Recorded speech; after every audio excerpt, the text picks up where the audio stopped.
Romanos capítulo 7, do versículo 12 ao versículo 25.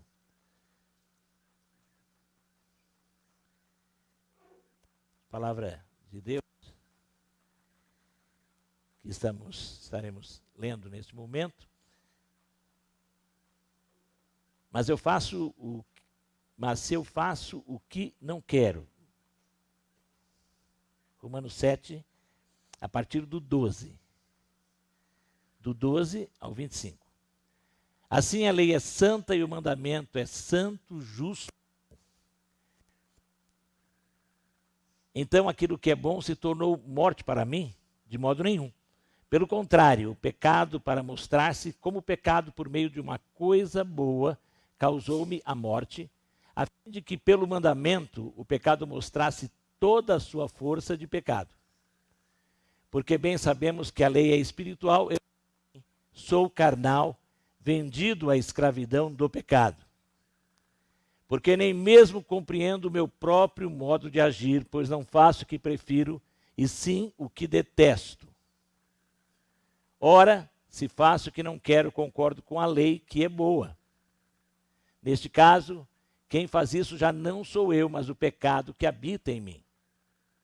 Porque eu sei que em mim, isto é, na minha carne, não habita bem nenhum, pois o querer o bem está em mim, mas não o realizá-lo. Porque não faço o bem que eu quero, mas o mal que eu não quero, esse faço. Mas se eu faço o que não quero, já não sou eu quem faz, e sim o pecado que habita em mim. Assim encontro esta lei. Quando quero fazer o bem, o mal reside em mim. Porque segundo o homem interior, tenho prazer na lei de Deus. Mas vejo nos meus membros outra lei, que guerreando contra a lei da minha mente, me faz prisioneiro da lei do pecado que está nos meus membros. Miserável homem que sou, quem me livrará do corpo desta morte? Graças a Deus, por Jesus Cristo nosso Senhor. De maneira que eu de mim mesmo, com a mente, sou escravo da lei de Deus, mas segundo a carne, sou escravo da lei do pecado. Pai querido, que esta palavra torne-se clara a cada um de nós e dá-nos forças para realizarmos a tua vontade. Em nome de Jesus, amém. O texto aqui apresenta, e alguém já disse que quando você lê isso, entendendo que está se falando a crentes, entendendo que esta é a experiência cristã, o crente ele vive uma esquizofrenia espiritual. Você quer e não quer, você não quer e quer. Tanto é que o título desta mensagem é Para não fazer o que não quero fazer. O que eu preciso para não fazer o que eu não quero fazer. Por conta disto, há inclusive duas linhas de interpretação. Uma linha que pega esse texto, vários intérpretes dizem que ele está se referindo ao apóstolo Paulo antes da conversão. E que ele vivia esta luta. Ele tentava seguir a lei, justificar-se pela lei. Ele era zeloso, ele fez parte do partido dos fariseus. E por causa disto, de tão zeloso que ele era, ele entendeu que tinha que acabar com os hereges, que no caso eram os cristãos. No entanto, há um grupo, e eu estou com esses, que entende que Paulo está falando dele, Paulo, depois da conversão. E que ele está aqui referindo-se à luta interna que ele vive. Porque ele diz que dentro dele, ele quer, ele deseja, ele reconhece e tem prazer na lei de Deus. Na lei verdadeira de Deus, e ele compreendia esta lei de Deus, ele compreendia agora o sentido da lei depois da conversão dele, o que antes ele não entendia. A lei para ele antes era um peso, e ele vai escrever isto, do peso da lei. Mas entendeu que em Cristo ele teve liberdade, não mais preso ao peso da lei. E aqui ele reconhece, eu tenho desejo. Porque quem não é de Jesus não tem este desejo. ele até pode querer fazer o bem, mas ele não tem este prazer na lei, no observar, no querer compreender, no buscar a palavra. Quando a pessoa se converte naturalmente, porque ao se converter você recebe dentro de você o Espírito Santo de Deus. Diferente de uma pessoa que é meramente religiosa, que está buscando seguir rituais, observar mandamentos. Aliás, a Bíblia mesmo diz que são 613 mandamentos que existem em toda a lei. E agora nós temos o apóstolo Paulo entendendo que como isso era pesado, e foi pesado para ele, mas ele se converteu. No entanto, ele encontra-se numa luta, porque ele sabe que ele nasceu de novo. E como nós já vimos aqui, e o texto de Romanos vem falando sobre isso, que agora quando você se converte, e a partir do versículo do capítulo 3 vai falando sobre o fato de que justificados pela fé, nós somos novas criaturas. E pelo Espírito Santo que em nós está, naturalmente nós não mais nos agradamos do pecado. O pecado dói, o erro dói.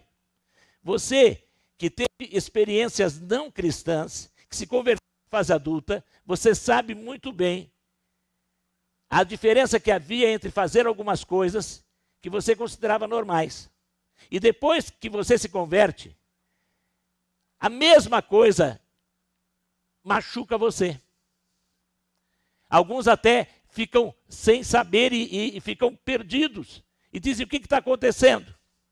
E eu já pude falar a mais de uma pessoa. Falo de uma experiência que tive aqui com um jovem, mas eu tive outras experiências em que eu pude dizer à pessoa, glória a Deus por este incômodo, glória a Deus pelo mal-estar. E isto é a confirmação de que o Espírito Santo de Deus está em você.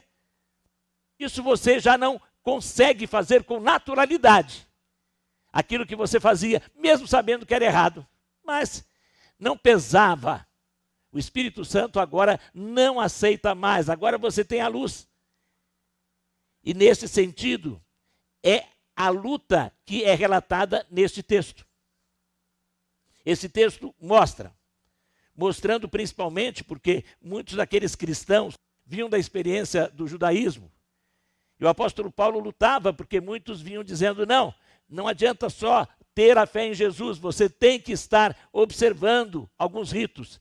E muitos deles, inclusive, faziam questão de frisar o rito da circuncisão, que foi uma das coisas que foi motivo de disputa entre os primeiros cristãos. Eles tiveram que reunir as igrejas numa grande conferência, Atos 15 descreve isso, para poder decidir o que podia, o que era e o que não era da lei para se observar. E neste aspecto, o apóstolo está dizendo aqui que não adianta você querer observar pedaços da lei. Você teria que observar toda a lei, os 613 mandamentos. É claro que a lei é boa, as recomendações dela, principalmente daquilo que chamamos de lei moral. E você que conhece os 10 mandamentos, você sabe como todos eles são importantes. Lá em Êxodo capítulo 20, nós temos Deus dizendo, os mandamentos estão aqui, não terás outros deuses diante de mim, adoração única e exclusiva ao único Deus. E depois, no versículo 4, não faça para você imagem de escultura, nem semelhança alguma do que é em cima no céu, nem embaixo na terra, nem nas águas debaixo da terra. Não adore essas coisas, nem preste culto a elas, porque eu, o Senhor, seu Deus, sou Deus zeloso. Deus não consegue estar limitado a uma figura, a uma imagem. O verdadeiro Deus é espírito. E não adianta você querer adorá-lo em uma imagem, nem venerá-lo. Também diz para não tomar o nome do Senhor, seu Deus, em vão. É muito sério, porque o nome não é apenas uma expressão, um som. Jeová, Yahvé, não importa qual, mas é o caráter. O nome sempre representou na Bíblia o caráter. Você vai ver, tanto é que por isso as pessoas mudavam de nome, porque mudavam características, aspectos, tinham experiências marcantes. Abrão torna-se Abraão. E você vai ver Jacó tornando-se Israel, por causa de experiências marcantes que eles tiveram em suas vidas. E quando a palavra de Deus fala do nome de Deus, é mais do que tão somente um som. Ah, tem que falar este som, porque se não falar este som, você não está falando com Deus verdadeiro. Não, porque ninguém sabe direito o som. Sabe como é em hebraico? O nome que Deus se revela a Moisés, como está no hebraico? JHWH, se você passasse para a língua portuguesa. São as letras que estão lá equivalem a isso. JHWH, pronuncia isso. Não dá. Por quê? Porque o hebraico antigo, ele não tinha e não escreviam as vogais. E depois no hebraico moderno, para ajudar, eles colocam pontos que representam as vogais. Mas ninguém sabe, eles fizeram questão de não fazer isto. Mais tarde eles passam a usar a expressão Adonai, que é traduzido como Senhor. E muitas vezes na literatura, na Bíblia que os judeus usam, eles têm o Adonai, o Senhor. Por isso que muitas traduções trazem a expressão o Senhor. Porque eles não podiam pronunciar e eles entendem que literalmente não podiam nem dizer. Mas na verdade Deus não quer que o caráter dele seja manchado. Você não pode levar em vão o caráter de Deus. Lembre-se do dia do sábado para o santificar. A primeira vez em que aparece o descanso semanal na história de qualquer civilização é entre o povo judeu depois dos 10 mandamentos. Nenhum outro povo tinha. Por isso que não se pode dizer, quando alguém quer dizer que um determinado imperador mudou o dia da guarda para colocar o dia do sol. Não, não existia isso. Os romanos não tinham um dia especial de guarda, nenhum outro povo tinha. Os judeus é que instituem. Eles tinham festivais, mas não tinham. Na lei que vem através de Moisés, é que há um dia semanal de repouso e de adoração, de reunião solene. E ninguém poderia trabalhar, nem os animais, e nem os escravos, nem os estrangeiros. Por isso, essa lei é boa. E também continua a lei. Honre o seu pai e a sua mãe. A preocupação com a família. E depois, não mate, a preocupação com a vida. Não cometa adultério. A preocupação com as alianças estabelecidas. Não seja infiel. Não furte. A preocupação com os bens e a manutenção e que cada um trabalhe. Não dê falso testemunho contra o seu próximo, qualquer calúnia ou mentira. E não cobiçar. Não cobiçar a casa do seu próximo, a mulher do seu próximo, nem o seu servo, nem a sua serva. Os 10 mandamentos que resumem a lei toda. E que muitos chamam de lei moral. Cujos princípios são plenamente necessários para o bom viver, para viver correto. Não nos preocupamos com um dia específico, mas termos um momento de semanal entre 7, o princípio sabático permanece. Mais tarde o Novo Testamento vem dizer que não importa qual dia. O importante é que você guarde, que você reserve. Os cristãos, desde o início, e o Novo Testamento mostra isso, passaram a tirar o primeiro dia da semana para a celebração. Mas o que importa aqui são os princípios. Sim. Agora, mesmo se você quiser viver, e o apóstolo Paulo diz isso escrevendo aos Gálatas depois, mesmo que você queira viver com os 10 mandamentos, você não os cumpre plenamente.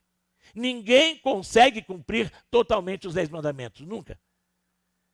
Você pode fazer uma série de coisas, mas você não vai conseguir se guardar ao ponto de nunca desejar algo que é do outro. E Jesus mesmo explicou que o adultério não é apenas você deitar-se com a mulher do seu próximo, mas só o desejar. Ou desejar o marido da sua próxima. Você já está pecando. Não matarás, mas também ele esclarece que se você odeia, você já se tornou um assassino, um homicida. Nesse sentido, ninguém consegue guardar nem os 10 mandamentos.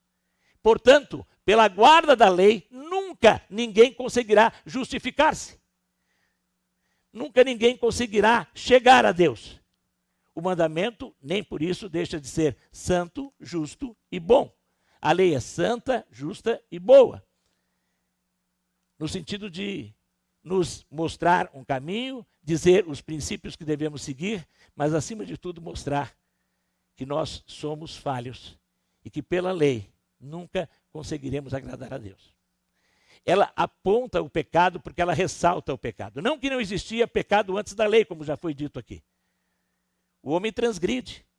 E o próprio apóstolo Paulo, no início da carta aos Romanos, ele diz que mesmo aqueles que nunca conheceram a lei mosaica, povos pagãos, eles têm os princípios dentro deles. Há uma lei moral em todas as culturas.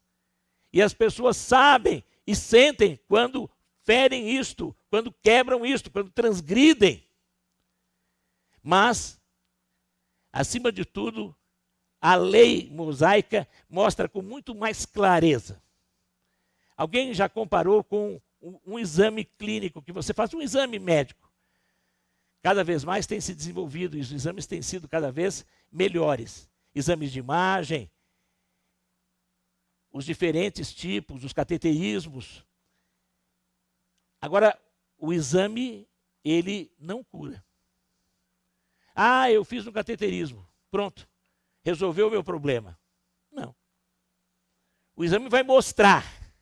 Dizem que até o cateterismo, em algumas situações, não me arrisco muito, porque tem médico aqui na assistência, mas dizem que em algumas situações o cateterismo pode até ajudar, desobstruindo alguma artéria. No entanto, ele não resolve. Ele existe para lá dentro mostrar aonde está o problema. O exame revela o tamanho do problema. Revela a característica e aponta para o caminho. Mas ele não resolve, ele não cura. Assim os mandamentos, assim a lei. Ela mostra o que é de fato e os detalhes do pecado. Em que sentido você está errando? E mostra aquilo que nós encontramos. E nos versículos 13 e 14, a palavra de Deus continua. Então, aquilo que é bom se tornou morte para mim, porque a lei agora mostra que eu estou condenado? De modo nenhum, pelo contrário. O pecado, para mostrar-se como pecado, por meio de uma coisa boa, causou-me a morte, a fim de que pelo mandamento o pecado mostrasse toda a sua força do pecado. Eu já vi uma pessoa perguntar para outra, como é que está a sua saúde? Ele fala, está bem, tá. E os exames? Eu não tenho feito. Por isso que eu não vou ao médico, porque o dia que eu for, eu sei que talvez eu não esteja tão bem assim. Mas isso não resolve o seu problema. O fato de não ir ao médico, e dizem que por isso, os estudos dizem que as mulheres, em geral, vivem mais que os homens, porque as mulheres se preocupam muito mais com seus exames do que os homens. Só que fazer exames também não resolve o problema. O exame vai mostrar, como eu disse aqui. Agora você vai ter que cumprir tudo o que disser, a medicação que for prescrita, as mudanças que você terá que ter nos hábitos de vida. Nesse sentido, o mandamento é isso. Bem sabemos que a lei é espiritual. Eu, porém, sou carnal, vendido à escravidão do pecado. Ué, mas Paulo não era salvo? Sim. O Espírito Santo lhe concedeu e internamente ele tem agora o Espírito vivendo nele. E isso o incomoda muito mais. No entanto, ele está ainda num corpo de pecado. Quando é dito que fomos sepultados, o capítulo 6 coloca isso, morremos, vivemos, mas continuamos agora, e por isso que no capítulo 6 também fala da cruz. E por isso que é dito também, mais tarde o próprio Paulo vai dizer que estou crucificado com Cristo. E Jesus fala aos seus discípulos, tome cada dia a sua cruz se você quer ser meu discípulo e siga-me cada dia. Já falei e repito, o processo e a crucificação era uma morte e gradual. Com sofrimento, com muita dor, uma tortura intensa, por isso os piores eram condenados à cruz. Um romano nunca seria. Ele teria uma morte mais suave, decapitação, muito mais fácil. Agora, crucificação, muito mais doído, dolorido, lento, e aos poucos ia se morrendo. Só que crucificado com Cristo é morrer. Morrer para o pecado e morrer para o mundo, mas viver cada dia mais para Deus. É crucificado com Cristo. Não é fazer como algumas pessoas na chamada Semana Santa. Tem algumas culturas em que há homens que inclusive se crucificam. Literalmente, colocam pregos. E acham que através da penitência estão conseguindo bênçãos para ele, para a comunidade, para parentes. Não é isto. A crucificação aqui é o assumir o compromisso cada dia de morrer um pouco mais e viver mais ainda. Cada dia com Jesus você vai estar se libertando, cada dia com Jesus crescendo nesse processo que é santificação.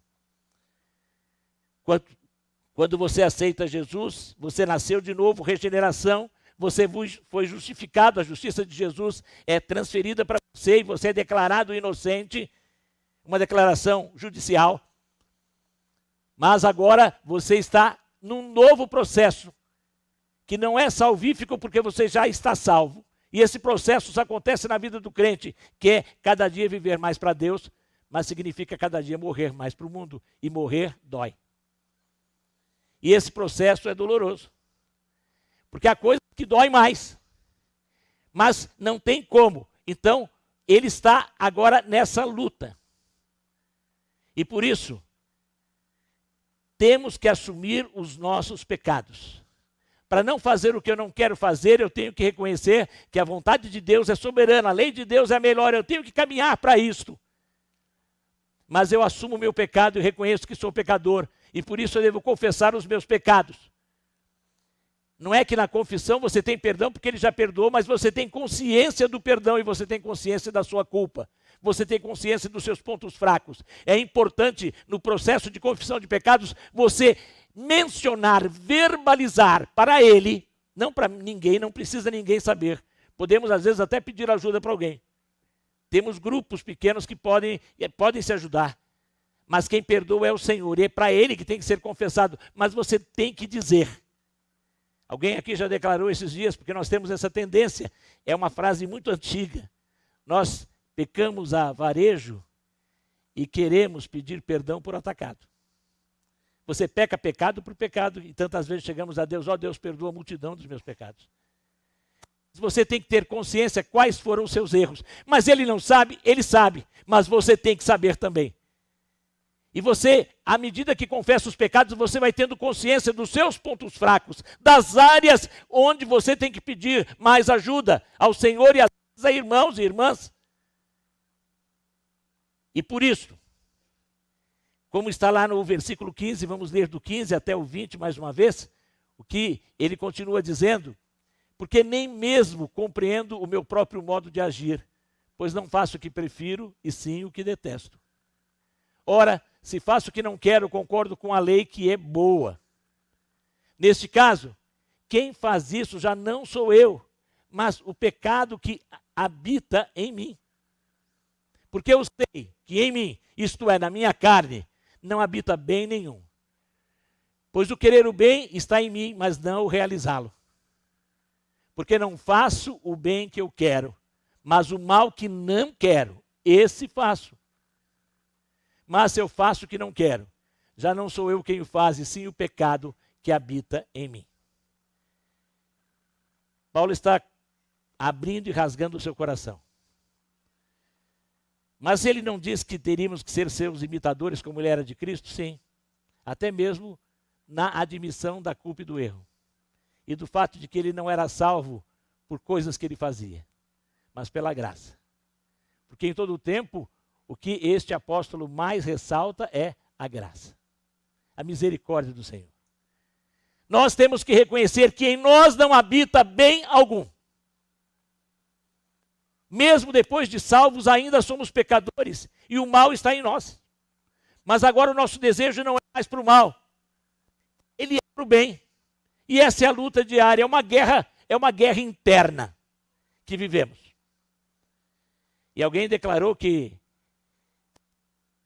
conversando com uma pessoa que era dono de galo de briga, e ele foi assistir aquilo num tempo em que era permitido, hoje é crime, sempre foi criminosa essa ação, mas hoje é declarado crime. Mas numa época no Brasil havia liberdade, em alguns países ainda há. E ele quando ele via, ele começou a acompanhar e ele percebia que, horas, um galo lá que era o mais forte, que ganhava, em um determinado momento, aquele galo perdia dos galos dos mais fracos. Alguns galos morriam na briga, mas tinha alguns galos que apanhavam e que voltavam.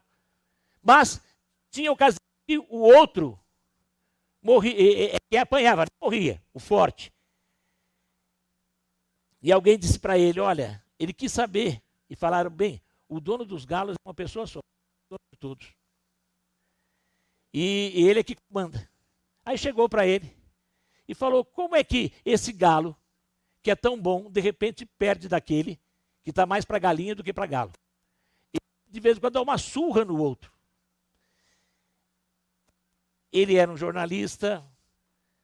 Quando foram falar, o camarada era um mafioso, não falou diretamente, falou com outros. Ele falou, olha, eu vou te dar uma entrevista, mas se você falar qualquer coisa aí depois, demore muito tempo para publicar isso, espero eu morrer. Se você colocar antes, você morre antes de mim. E foi dar a entrevista e falou, olha, o que acontece é o seguinte, as pessoas começam a apostar, e é claro que muita gente vai ganhar, e aquele galo, que todo mundo já sabe, são fichas contadas. Mas, de repente, eu estou percebendo que vai quebrar a banca, então o que eu faço? Eu não alimento aquele galo que é o mais forte. Eu deixo ele uma semana com pouquíssima ração, o suficiente para ficar em pé. E eu pego um outro, mais novo, e dou uma superalimentação. Quando chega na hora, o galo mais alimentado vai bater no galo que está enfraquecido. Alguém, comentando sobre isso, disse que isso mais ou menos acontece dentro da gente. Temos essa luta, carne e espírito. O que vai vencer? Aquilo que estiver mais alimentado. Se você estiver fortalecendo e alimentando-se de coisas espirituais, buscando mais a palavra de Deus, procurando ouvir da palavra do Senhor, conviver com os irmãos, mas conviver para aprender e crescer, e não simplesmente para ficar jogando conversa fora, mas conversa dentro. Se você estiver jejuando por causa de um problema sério, se fortalecendo espiritualmente, é claro que a parte espiritual sua vencerá. O seu espírito estará mais forte, o Espírito Santo estará dominando e a sua carne estará enfraquecida e você vai ter vitórias. Agora, se você passar alimentando mais a sua carne, e há várias maneiras de alimentar a carne. Hoje em dia é muito fácil alimentar a carne. Vá para as redes sociais e você alimenta muito bem a carne. Vá assistir determinados vídeos, vá fazer certas leituras ou até ouvir certas músicas. Vá usar certas coisas para relaxar e você vai alimentar a carne. E aí é claro que a carne vencerá. E a angústia aumentará. O que você está alimentando? A luta existe. Nesse sentido, nós temos que admitir essa batalha espiritual. Fortalecermos-nos espiritualmente para vencermos essa batalha interna. Os versículos 21 e 23 revelam também algo importantíssimo. Assim encontro esta lei: quando quero fazer o bem, o mal reside em mim. Porque segundo o homem interior tenho prazer na lei de Deus. O 23. Mas vejo nos meus membros outra lei que, guerreando contra a lei da minha mente, me faz prisioneiro da lei do pecado que está nos meus membros. E nós temos nos referido a esta batalha, a esta guerra. Mas, agora, depois de toda essa situação de angústia terrível, nós não conseguimos saber se foi um momento na vida de Paulo, se ele está revelando o que passa na vida dele e de muitos crentes. Mas quando formos ler o capítulo 8, de fato, nós vamos ver como é que tudo pode se mudar. Mas aqui já começa, dos versículos 24 e 25. Eu gostaria que lêssemos juntos estes versículos. Vamos ler? Miserável homem que sou, Quem me livrará do corpo desta morte? Graças a Deus, por Jesus Cristo, nosso Senhor. De maneira que eu de mim mesmo, com a mente, sou escravo da lei de Deus, mas segundo a carne, sou escravo da lei do pecado. Graças a Deus. Vamos ler a primeira frase de novo? Todos? Graças a Deus por Jesus Cristo, nosso Senhor. Aleluia. O senhorio de Jesus, que é declarado quando eu tomei uma decisão por ele, mas que tem que ser relembrado em todo o tempo. Jesus tem que estar sendo Senhor de todas as áreas da minha existência. Apocalipse 3:20, alguém lembra de cor? Eis que eu estou, se alguém ouvir a minha voz e abrir a porta, entrarei com ele e ele comigo. Em geral, a gente usa isso na evangelização, não é? Sabe para quem isso está sendo dito? Para uma igreja. Tinha uma igreja que tinha colocado Jesus para fora. Uma vez eu ouvi alguém falar que talvez não colocou para fora, mas colocou lá no fundo. E fechou a porta da cozinha, sabe? O quintal, aquela despensa, lá, a lavanderia. Jesus talvez entrou, ficou bem, foi para a sala, ceou com o povo, e agora tornou-se íntimo. Ó, Jesus, vem aqui abençoar o pão nosso, ora aqui pelo alimento, e depois, ó Senhor, tem tanta coisa aqui, esse quarto aqui está uma bagunça, e Jesus vai lá para o quartinho da bagunça, e a igreja fechou a porta. E Jesus está batendo para entrar. Jesus Cristo, quando você o recebeu como Salvador, ele entrou na sua vida, mas ele entrou para ser Senhor. Só que, às vezes, a intimidade é grande demais. E você colocou Jesus lá no fundo. E ele quer voltar para o centro. Jesus Cristo tem que assumir o senhorio de todas as áreas da sua existência. Daquilo que chamamos de área espiritual, vou ler a Bíblia todos os dias, vou entregar e devolver os meus dízimos, vou aos cultos, vou desenvolver o ministério. Mas ele tem que ser o Senhor também do seu lazer. Ele tem que ser o Senhor também daquilo que você está vendo. Ele tem que ser o Senhor também das suas amizades. Ele tem que ser o Senhor também das suas conversas. Ele tem que ser o Senhor também do seu carro. Na hora que você dirige.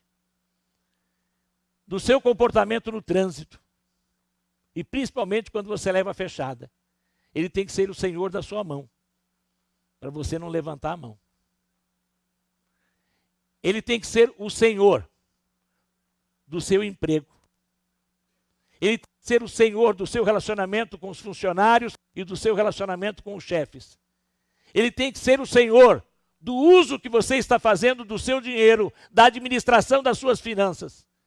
Ele tem que ser o Senhor do seu relacionamento conjugal. Ele tem que ser o Senhor do relacionamento de você com seus pais. Ele tem que ser o Senhor do seu relacionamento com sogro, sogra, genro, cunhado, cunhada.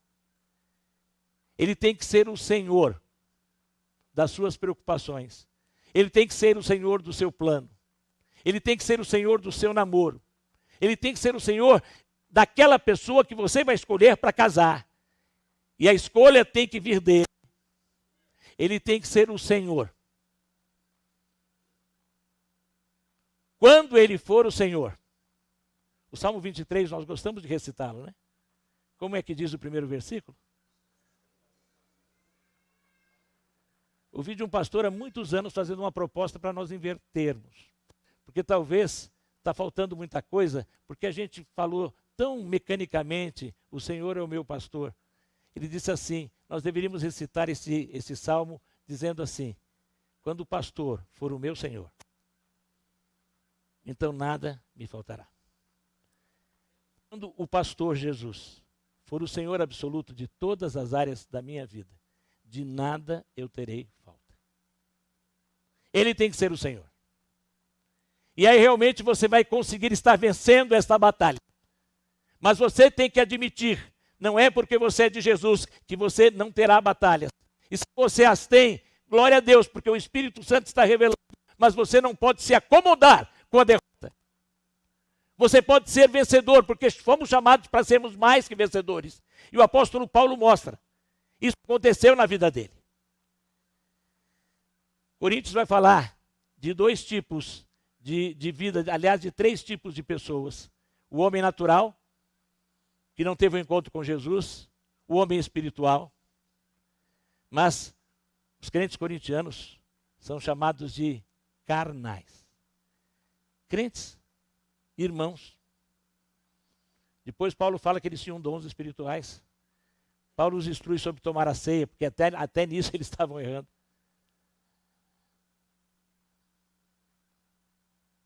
E Paulo diz que eles eram carnais, criancinhas em Cristo. Nós podemos crescer e temos que crescer. Agora, toda hora temos essa luta. Toda hora passamos por estes embates. Mas temos que cada vez mais estarmos tendo o senhorio de Cristo. E isso fazemos quando permitimos que o Espírito Santo nos encha. E isso acontece quando, de fato, estamos buscando a palavra de Deus para nos alimentarmos. Estamos orando não apenas para pedir, mas para confessar, agradecer e para pedir que o Senhor possa estar se entranhando em todas as áreas da nossa vida. Isso acontece quando nós, de fato, colocamos a vida no altar. E daqui a pouco chegaremos no capítulo 12 de Romanos, que fala daquilo que se roga. E eu vou dar aquilo que falam que quando acontece nos filmes, um spoiler. Do versículo 1. Rogo-vos, pois, irmãos, que apresenteis os vossos corpos como sacrifício vivo, santo e agradável a Deus. Este é o culto racional que tem que ser feito diariamente. Vamos fechar os nossos olhos. Eu não sei as lutas que você tem. Eu peço que silenciosamente, enquanto o grupo que vai estar nos conduzindo, na última canção, vem à frente. Eu quero que você esteja pedindo que o Espírito revele a você as áreas da sua vida que estão mais enfraquecidas. E talvez você esteja passando por um momento assim de crise e às vezes temos dias mais difíceis. Peça ao Senhor que pelo poder do Espírito realmente os pecados a Ele confessados agora sejam retirados da sua vida. Oremos silenciosamente.